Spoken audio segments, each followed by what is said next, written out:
तो यार काफ़ी टाइम से लोगों को कन्फ्यूजन हो रही है कि हम क्या पढ़े डेटा एनालिस्ट के लिए, हमें तो कुछ समझ ही नहीं आ रहा। तो एज एन एक्सपीरियंस्ड गाय, 4 साल का एक्सपीरियंस होने के बाद मुझे पता है रोड मैप क्या आना चाहिए और क्या आपको करना चाहिए और क्या नहीं करना चाहिए। तो क्या क्या करना चाहिए, तो रोड मैप आ चुका है डेटा एनालिस्ट का। अब स्क्रीन पे चलते हैं और समझते हैं।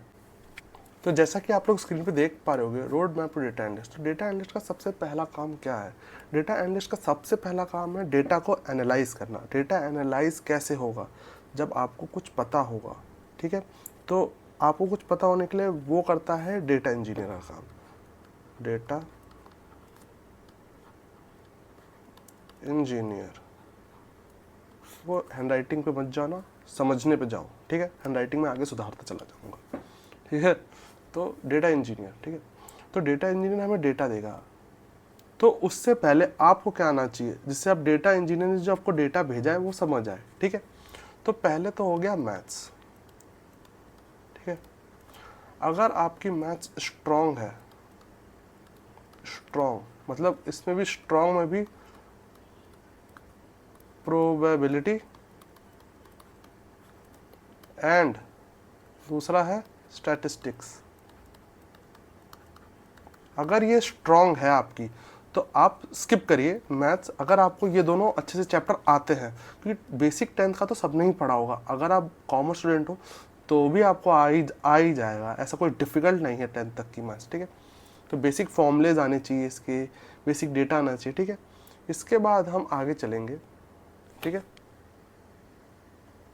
तो इसके बाद हमें नेक्स्ट चीज़ जो आनी चाहिए, थोड़ा स्क्रीन को अप किया जाए। जो अगली चीज़ें जो हमें आनी चाहिए वो है एक्सेल। हाँ, आपको लग रहा होगा कि मैं मजाक कर रहा हूँ, नहीं, एक्सेल बहुत इंपॉर्टेंट चीज़ है, इसके बिना आपको आगे बढ़ना ही नहीं है। एक्सेल बहुत बड़ा है, एक्सेल में पावर क्वेरी है मोस्ट इम्पॉर्टेंट, इसमें ही डेटा विजुअलाइजेशन भी होता है, इसमें ही डेटा एनालिसिस भी होता है।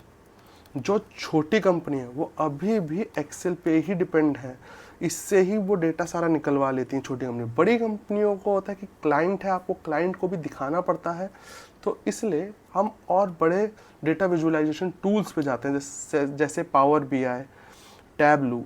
लेकिन अभी पहले तो आपको एक्सेल आपको आना चाहिए। इसमें भी आपको बहुत सारी चीज़ें हैं, वी लुकअप फॉर्मूला बहुत पूछा जाता है, एक्स लुकअप, एच लुकअप। अगर ये सब आपको नहीं आता तो आपको एनालिसिस करनी नहीं आ सकती, क्योंकि हर एक को एक्सेल में ये तो आता ही है, सम कैसे होता है, सब्ट्रैक्ट कैसे होता है। तो अगर ये सब तो आता ही है, ये तो सबको बेसिक, मतलब एक यूट्यूब की कोई रैंडम वीडियो देख लो वो भी समझा देगा कि कैसे होता है, ठीक है। अब एक्सेल के बाद आपने एक्सेल समझ लिया, ठीक है। अब आपको एक्सेल आ चुका है, इसके बाद आपको किसी और चीज़ पे नहीं जाना, एसक्यूएल समझना पड़ेगा।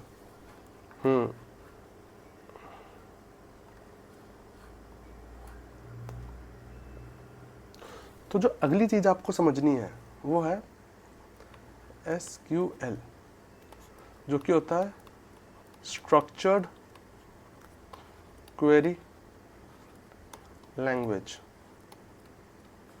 बहुत इंपॉर्टेंट है, 80 to 90% का काम आपका एसक्यूएल करता है। एक्सेल छोटी कंपनियों में, एसक्यूएल मेजर कंपनीज में, क्योंकि इससे ही आप अपना डेटा को क्रॉस चेक करते हो और इससे ही आप डेटा एनालिसिस भी करते हो। अब वो कैसे? अब वो ऐसे होता है कि जैसे आपकी अगर छोटी कंपनी है, सपोज ये आपकी कोई छोटी स्मॉल कंपनी है, ठीक है। तो इसमें क्या ही होगा, छोटे छोटे प्रोजेक्ट्स होंगे, छोटा छोटा काम होगा जो आपके एक्सेल में हो जाएंगे। लेकिन जब आप एक बड़ी एमएनसीज में काम करते हो तो सारा डेटा एक्सेल में स्टोर करना बहुत मुश्किल है, उसे हमें क्लाउड या बड़े स्टोरेज सेंटर पर रखना पड़ता है। तो वहाँ पे डेटा इंजीनियर एसक्यूएल का यूज़ करते हैं। तो एसक्यूएल की क्वेरी आपको आनी ही आनी चाहिए, और एसक्यूएल की कोडिंग होती है, पूरी क्वेरी होती है। मैं अपने चैनल पे भी डालता रहता हूँ, तो सब्सक्राइब कर लो, समझ आ जाएगा। अभी मैंने 10 इंटरव्यू क्वेश्चंस के क्वेश्चन डाले हैं और उसमें मैं समझाता हूँ कि आपको एनालिसिस कैसे करनी है और क्वेश्चंस कैसे उसकी क्वेरी सॉल्व करनी है। वो इंटरव्यू क्वेश्चन है, अच्छे क्वेश्चन है, ईजी हैं लेकिन अच्छे हैं।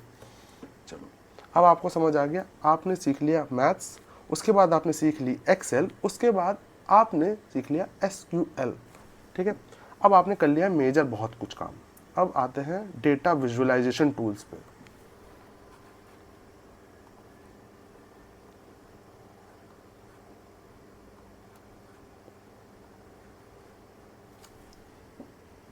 तो डेटा डेटा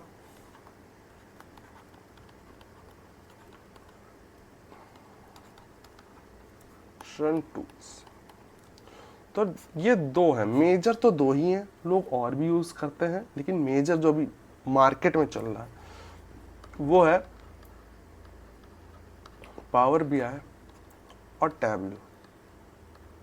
टैबलू पुराना है इसलिए अभी भी कुछ कंपनीज इसे यूज़ कर रही हैं, लेकिन जो नई कंपनीज है, बड़ी कंपनीज हैं, वो सब स्विच कर गई हैं पावर बीआई पे, क्योंकि उसमें एनालिसिस बहुत अच्छे से होता है और बहुत सारी चीज़ें आपको विजुअली ईजी है उसमें समझना।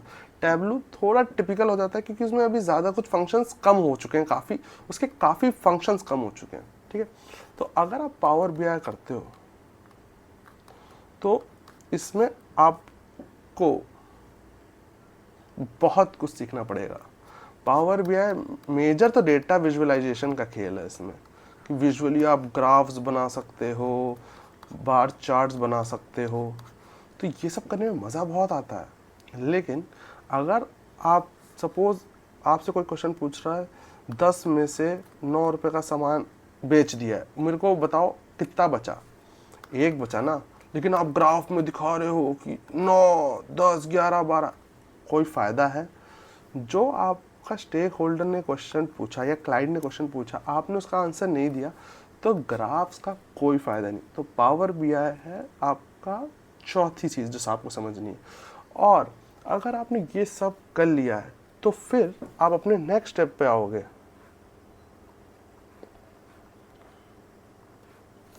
जो कि है प्रोजेक्ट्स। भाई बहुत प्रोजेक्ट, बिना प्रोजेक्ट के आपको डेटा एनालिसिस आ ही नहीं सकती है। मेरे चैनल पे, मेरे इंस्टाग्राम चैनल पे, मेरे यूट्यूब पे, मेरे लिंक्डइन पे इतने फॉलोअर्स हैं जो मेरा चैनल डेली सब्सक्राइब करके चेक करते रहते हैं कि आज कुछ नया एनालिसिस आया। वहाँ पे मैं केसेस देता हूँ जहाँ आपको समझ आए कि केस को कैसे समझना है, एक बिजनेस को कैसे समझना है, डेटा को कैसे समझना है, जो भी डेटा आता है वो डेटा कैसे समझा जाएगा। तो फॉलो कर लेना वहाँ जाके। ठीक है, तो ये चीज़ हो गई। अब आते हैं एक क्वेश्चन पे कि पाइथन ज़रूरी है कि नहीं। बहुत लोग पूछते हैं पाइथन। देखो, पाइथन अभी जो है एड ऑन मान के चलो, क्योंकि पिछली बार एक डेटा की वेव आई है 2023 और 2024 में, जहाँ पे हो रहा है यार डेटा एनालिस्ट बनना, तो हो गई भीड़ ज़्यादा। तो अब एज ए एड ऑन में ले लो पाइथन आनी, कोडिंग लैंग्वेज आनी चाहिए, क्योंकि अगर कोई आईटी कंसल्टेंसी सर्विस है तो उसको चाहिए कि कोई सॉफ्टवेयर कोडिंग आनी चाहिए।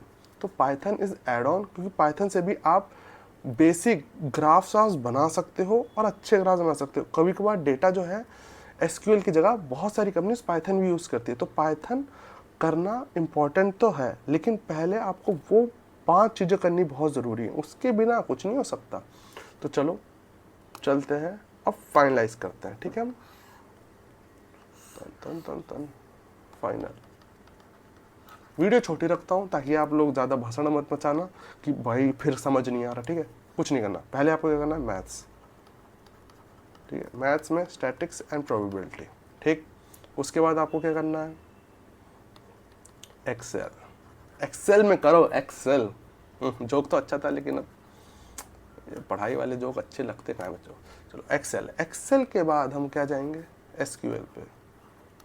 एसक्यूएल के बाद हम कहाँ जाएंगे, पावर बीआई पे। यार अगर तुम्हें टैबलू में इंटरेस्टेड हो या तुमने कर रखा तो टैबलू, नो वरीज। ठीक है, और फिर प्रोजेक्ट्स, और लास्ट में करना पाइथन। तो ये है आपका फाइनल रोड मैप। ये रोड मैप समझ लेना, नहीं है वीडियो फिर देख लेना, डाउट्स हो कमेंट कर देना, सब्सक्राइब तो कर ही लोगे तुम लोग, मुझे इतना पता है, इतना तो भरोसा है मुझे तुम पे, क्योंकि मैं डेटा अच्छा ही दूंगा तुम्हें ताकि तुम एनालिसिस अच्छी कर पाओ। फॉलो करो, और प्रोजेक्ट्स अगर ना आ रहे हो समझ तो उसका भी मुझे बताना, मैं प्रोजेक्ट्स भी बेस से समझाना चालू करूँगा। सोच रहा हूँ, अभी तो मैं एसक्यूएल पढ़ा रहा हूँ, अगर आपको किसी और चीज़ों में भी दिक्कत आ रही हो तो मुझे बताओ, कमेंट सेक्शन करो, मैं उसका भी प्लेलिस्ट बनाना चालू कर दूंगा और अपलोड करने लग जाऊंगा। क्योंकि अभी मैं सिर्फ फंडे फ्राइडे कर रहा हूँ जिसमें एसक्यूएल के इंटरव्यू क्वेश्चन सॉल्व होते हैं और उसके शॉर्ट्स भी बनते हैं। शॉर्ट्स में आपको कॉन्सेप्ट बताया जाता है, तो शॉर्ट्स बिल्कुल मत मिस करना, शॉर्ट्स से ही आपको वो लेक्चर समझ आता है। ठीक है, फॉलो एंड सब्सक्राइब सारे चैनलों पर कोड विद प्रज्वल के साथ। Bye bye.